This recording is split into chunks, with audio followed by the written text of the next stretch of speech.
Geda gedi geda oh.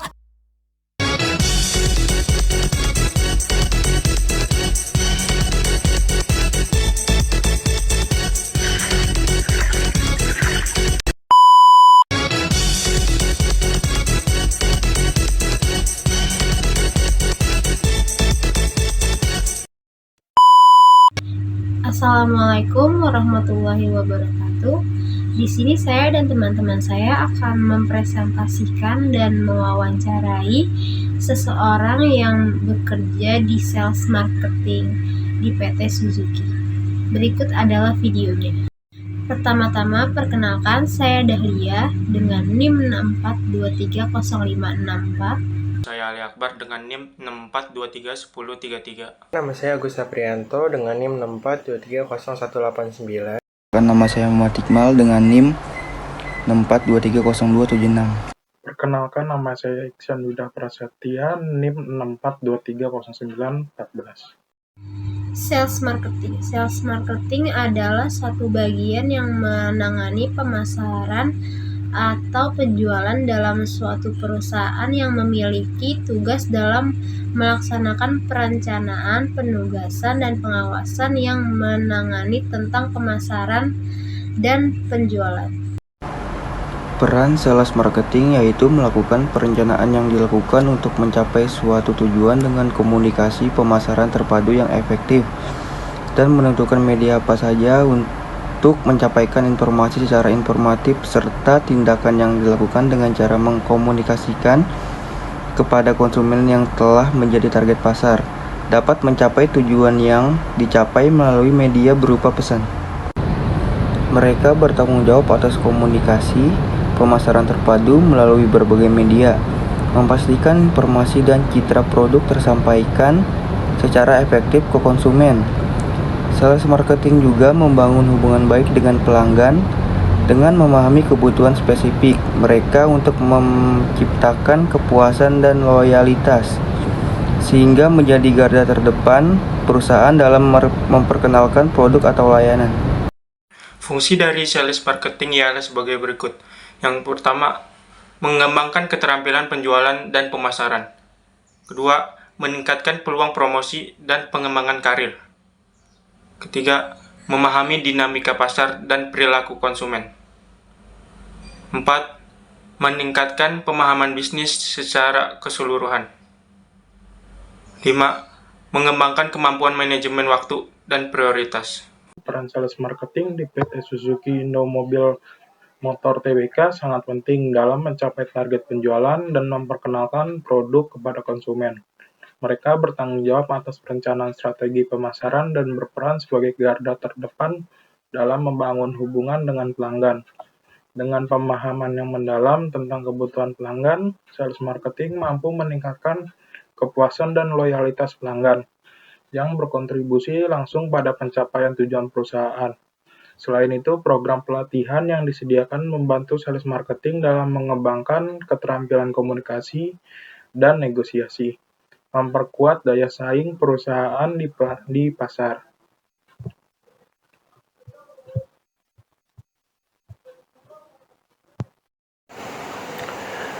Jadi dari kesimpulan video ini, manajemen karir yang terstruktur dan strategis pemasaran yang efektif sangat penting dalam pencapaian tujuan perusahaan di industri otomotif, khususnya bagi tim sales marketing PT Suzuki Indo Mobil Motor Tbk menerapkan jenjang karir yang jelas bagi karyawan sales marketing dimulai dari posisi sales hingga peluang menjadi kepala cabang melalui pencapaian target yang konsisten.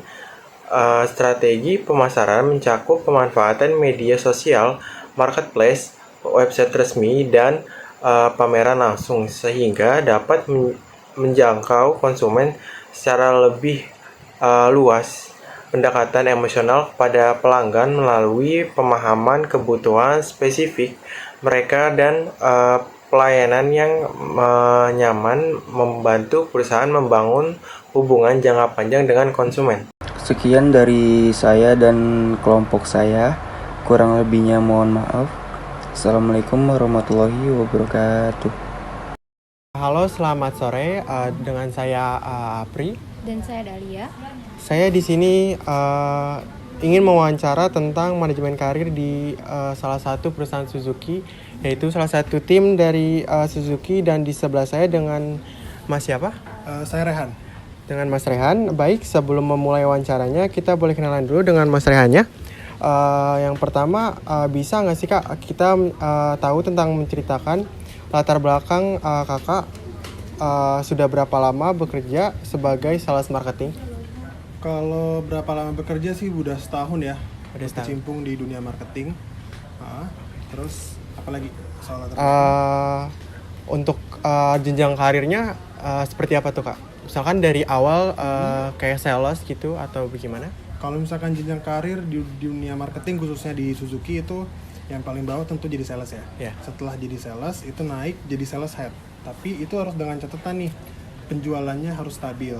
Ya, kalau di dunia otomotif khususnya di mobil itu harus di angka 3 sampai 4 itu, dan harus konsisten tuh selama beberapa bulan, barulah nanti bisa dipromosikan naik menjadi sales head. Kemudian kalau udah jadi sales head nanti kalau emang kinerjanya dalam beberapa tahun itu lumayan bagus, itu naik nanti jadi kepala cabang. Nah, kalau yang saya tahu sampai segitu sih kurang lebih. Oke, baik. Untuk pertanyaan kedua, strategi penjual seperti apa sih yang Kakak terapkan untuk menaikkan minat pembeli? Gini, kalau misalkan menarik konsumen ya berarti ya? Iya, betul. Itu ada beberapa cara. Pertama, kita bisa iklan, yaitu melalui media sosial, Instagram, terus juga bisa kita sebar melalui marketplace seperti Facebook, OLX, kemudian juga carousel, ya. Terus kita juga main website. Jadi kalau misalkan ada konsumen yang nyari di Google, mobil Suzuki Baleno misalkan, dia langsung muncul website kita nih. Nanti itu kita booster iklan. Kemudian juga bisa pakai YouTube. Dan kalau untuk lapangannya itu biasanya kita pameran dan juga canvassing ke toko-toko ya kan. Kalau pameran kita di mall biasanya, contoh kayak kemarin saya pameran di CP. Kayak nawarin produk gitu. Iya, bisa pameran itu ada mobilnya, jadi konsumen itu bisa lihat langsung kondisi mobil. Jadi kalau misalkan mau nanya-nanya lebih enak gitu kan, karena kan bisa kita tunjukin langsung kan fitur-fitur yang ada, kemudian kelebihannya itu, keunggulannya bisa kita liatin langsung. Oke. Pertanyaan ketiga, untuk pertanyaan ketiga, bagaimana sih biasanya Kakak memulai pendekatan terhadap calon pelanggan baru? Kayak misalnya kan ada customer baru gitu yang pengen tahu-tahu tentang membeli mobil dari Suzuki gitu. Gini, kalau misalkan pendekatan, yang pertama tuh kita harus cari tahu dulu nih kebutuhan dia tuh apa. Kayak kebutuhan dia tuh dalam kapan, dalam jangka pendek atau jangka panjang. Terus emang dia kebutuhannya untuk berapa seater nih penggunanya kan, karena kan mobil ada yang 5 seater, ada yang 7 seater kan. Iya, betul. Nah itu kita harus cari tahu dulu tuh, kita gali dulu. Terus budget dia berapa? Ya, kita cari tahu. Terus setelah kita udah tahu nih, udah pegang datanya, kita mulai pendekatan secara emosional. Ya, jadi kita mainin perasaan dia nih sampai akhirnya dia tuh nyaman sama kita. Jadi sales itu bukan cuma sekedar jual produk aja, tapi kita jadi teman juga, teman sharing nih. Oh iya, jadi kita kayak sahabat gitu. Iya, kita ada pendekatan secara emosional juga. Jadi walaupun misalkan konsumen ini dapat hitungan di sales lain nih lebih murah lagi, tapi karena dia udah nyaman sama pelayanan kita, dia lebih milih kita. Karena prosesnya cepat. Udahlah sama Mas Ryan aja lebih enak, lebih cepat. Nah itu ada peran emosional tuh yang di situ. Jadi itulah kenapa kalau misalkan sales itu disebutnya bukan cuma sales aja, tapi sebagai konsultan juga. Jadi kalau misalkan ada keluhan, ada hal-hal yang dirasa harus diselesaikan, itu tuh sales tuh diikut juga tuh. Misalkan konsumennya ini ada kendala di budgeting, saya nggak mampu mas, angsurannya sekian, tapi saya cuma bisa DP segini. Nah itu fungsinya sales tuh, kita harus masuk, cari tahu kira-kira kita harus cari solusi apa nih biar konsumen tetap bisa jadi beli sama kita, ya konsumennya juga ngerasa nyaman gitu. Jadi harus ada pendekatan juga secara emosional. Selain kita jelasin secara produk dan juga diskon. Karena kalau kita cuma jelasin diskon, tapi kita nggak ada pendekatan emosional, ya itu 50-50, bisa juga mental. Oke. Gitu. Baik, untuk pertanyaan berikutnya saya ajukan ke teman saya, boleh? Boleh. Lalu pertanyaan keempat nih Kak, bisa nggak sih kayak ceritain pengalaman menarik Kakak yang dialami oleh pelanggan? Cerita pengalaman menarik buat menarik pelanggan. pengalaman menarik buat menarik pelanggan. Ya kalau sejauh ini sih kalau misalkan saya lagi pameran ya, saya lagi pameran tuh biasanya saya bisa disebut matalang. Kita duduk diem, tapi begitu ada customer orang yang lewat, dia ngelirik sedikit aja saya samperin. Nah dan itu sempat kejadian sekali, dia cuma ngelirik doang. Saya samperin, dia agak jauh tuh, saya samperin, ibu tertarik gini-gini segala macam. Dia bener, dia cuma nanya doang. Iya mas, saya mau trade-in ke Jimny. Oh iya bu, boleh bu, minta nomornya.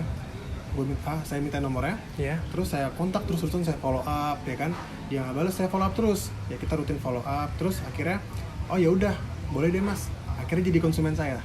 Nah jadi kita harus rutin juga follow up tuh, rutin follow up. Karena kan banyak banget konsumen tuh yang oke lah kita ketemu di pameran, ya udah ngobrol di sana enak, tapi begitu di chat dia ngilang, nggak ada kabar. Nah itu kita harus sering-sering follow up. Kadang-kadang kita juga ngerasa capek, aduh ini udah nggak dianggap lagi kita nih kan, biasanya kan. Tapi kita rutin follow up, ya kita nggak tahu one day dia bisa balas kita malah jadi beli. Nah itu tuh pengalaman yang pernah saya rasain kan. Kalau misalkan dari web itu kadang saya pakai cara saya mancing nih. Kalau di OLX itu kan harus mobil-mobil second kan, mobil bekas kan. Kalau mobil baru tuh ke ban. Nah, saya posting mobil yang ada di kantor, mobil test drive, saya posting itu. Saya bilang dijual nih, saya kasih harga yang miring. Begitu ada konsumen yang ngechat, mas ini masih ready nggak? Saya bilang udah sold, paling ada yang mobil baru. Nah itu baru saya alihin tuh. Jadi saya pancingan saya tuh ke mobil second, terus saya alihin, mas ngapain ngambil mobil second, mending ngambil mobil baru aja. Iya betul. Biasanya tuh kalau misalkan ngambil mobil baru itu datang langsung atau kayak online juga nggak sih? Jadi bisa tiga cara nih. 3 cara. Bisa online, ya.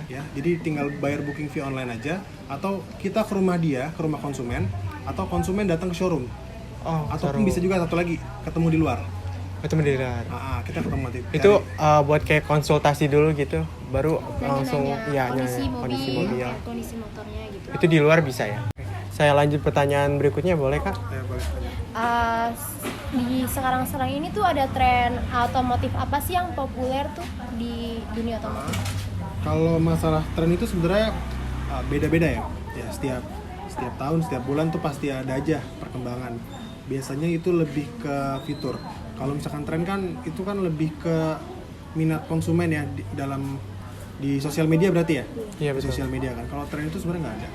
Jadi lebih ke sekarang fitur apa aja nih yang ada di mobil? Kalau misalkannya kan sekarang kan juga ada nih kayak mobil listrik sama mobil yang masih bensin gitu. Itu lebih banyakan kemana? Kalau misalkan banyakan kemana? Sekarang masih banyak bensin. Karena masih banyak masyarakat tuh atau konsumen tuh yang bilang kayak mobil listrik itu belum memadai fasilitasnya. Belum ada di banyak titik. Masih di titik-titik tertentu aja kan. Jadi banyak konsumen yang ya belum 100% tuh percaya sama mobil listrik. Tapi sekarang itu kalau di Suzuki ada yang namanya hybrid. Ini yang bisa kita jual.